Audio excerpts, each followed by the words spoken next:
Hi, I'm Mark Van Els, and this is Crash Course U.S. History. Today we're going to be talking about the Watergate scandal involving our 37th elected president, Richard Nixon. So, going back a little ways, Richard Nixon was inaugurated January 21st, 1969, as our 37th president, and just like any other Republican president coming in after a Democrat president, he wanted to sort of nullify everything that the president before him had done to make the more liberal policies more conservative again. So, 1971 is the release of the Pentagon Papers. So this was basically a bunch of documents incriminating the federal government, specifically the Defense Department, in secrets and cover-ups during the Vietnam War, during LBJ's presidency. So these found that the government had lied, telling the American people they were not doing certain things when indeed they were. So even though this wasn't saying, Nixon, you're guilty of something, what it was doing is the government as a whole is guilty of something, and it made the public confidence and trust of the government go way down. So fast forward about exactly 1 year to June 13th, 1972, 2:30 in the morning, Democratic National Convention hotel room, we see 5 men arrested, and what they're arrested for is wiretapping and bugging in these different hotel rooms. So an investigation begins to figure out why were these 5 men here, especially because one of these men claimed to be CIA and the other said he was a security guard for the Republican Party. So the investigation wants to find out why these men are here. Especially in 1972, this was right around election time, so it was a big problem. There was a lot of media coverage about this incident at the beginning. And as I said, this is right around election time. The head of re-election campaign, John Mitchell, is being bombarded with interviews, and he's basically sticking to it that he is innocent, as is Nixon, and they had no involvement in this. Now by November, we see the FBI become involved, and after a few weeks of looking into it, the FBI claims that they think that this Watergate scandal is really just only a smaller part of larger sabotage on the Republican side of things, so it's really not looking too good for them. But 2 weeks later, you see the election, and Nixon wins with 60% of the popular vote. He won in a landslide, so people are really like, what reason would he have to be involved with this Watergate scandal?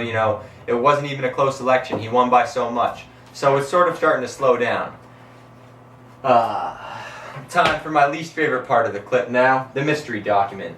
So you know how this works. If I read the document and guess it correctly, then we move on. And if not, I get shocked by the pen. So let's go. Alright. In our view, there's clear evidence that Richard M. Nixon participated in a conspiracy to obstruct justice by concealing the identity of those responsible for the Watergate break-in and other criminal offenses. There is a presumption that Richard M. Nixon, like every citizen, is subject to the rule of law. Alright, so let's think. Every citizen is subject to the same rule of law. Richard Nixon claimed executive privilege and immunity when denying the courts the tapes they requested. So my guess is going to be at the Supreme Court.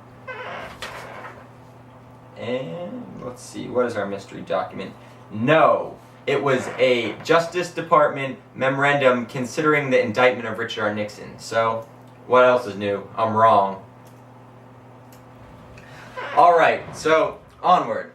1973, Nixon, obviously he wins the re-election, so he is inaugurated on January 21st, and then just 2 days later, we see top White House aides being convicted and arrested with conspiracy, burglary, things that are involved with this Watergate incident, so it's still not over. And then we also see more top White House official aides resigning from their positions, so it's really beginning to look quite suspicious at this point.